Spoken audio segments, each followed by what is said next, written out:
म्हणले सगळ्यांचा उद्धार व्हावा. कुणाची आकांक्षा? माझ्या संत मायबापांची. आणि तेवढ्यासाठी त्यांनी काय केलं माहितीये? जरी ती परंपरा जरी असली तरी सगळ्यांना मोकळं केलं आणि मोकळं केल्यानंतर महाराज सगळीकडे परमार्थाचं वारं व्हायला लागलं. आता परमार्थाचं वारं वाहलं, पाणी आलं, पण कोणी गंगा प्यायला वापरतं, कोण कपडे धुवायला वापरतं, कोणी शेतीला वापरतं, कोणी टिंबला वापरतं, कोणी कशाला वापरतं. पाणी आले, गंगा आले. नाही लक्षात आलं तुमच्या? पिणारे थोडे, ज्याला गरज आहे तो पेल, बाकी सगळे पीत नाही. कपडेच फक्त चांगले झाले पाहिजे. क्रिया सांगतोय मी, असे थोडे आहेत की जे देवाला जाणतात. देव म्हणजे काही सामान्य वस्तू नाही महाराज. आणि म्हणून तुकाराम महाराजांनी रेखाटलेली आहे. आज ज्यांच्याबद्दल आपल्याला सांगायचं आहे तो देवही तसाच आहे. आज ज्यांच्याबद्दल सांगायचा आहे तोही देव, भगवान परमात्मा. शिवशंकराचा अवतार म्हणजे भगवान परमात्मा श्री शंकर.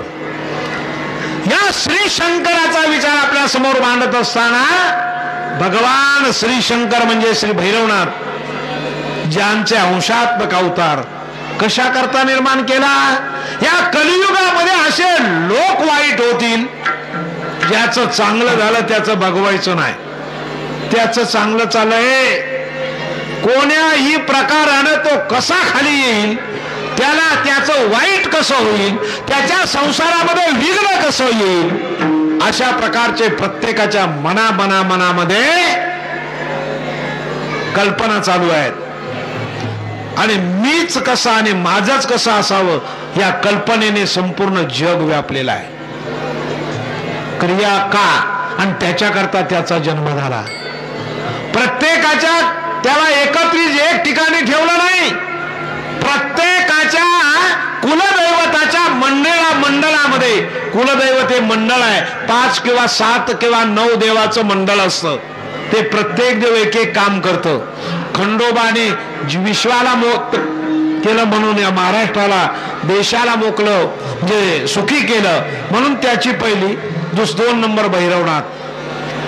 भैरवनाथ काय काय काम करतो तर जारण मारण उच्चाटन.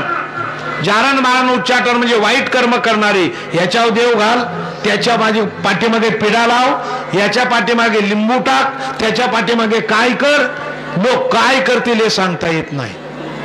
रत्नागिरी भागामध्ये हा प्रकार जास्त पाहायला मिळतो, बंगालमध्ये पाहायला मिळतो. हा प्रकार जेणेकरून समोरच्या माणसाचं वाईट कसं होईल एवढ्या करता. ज्याच्या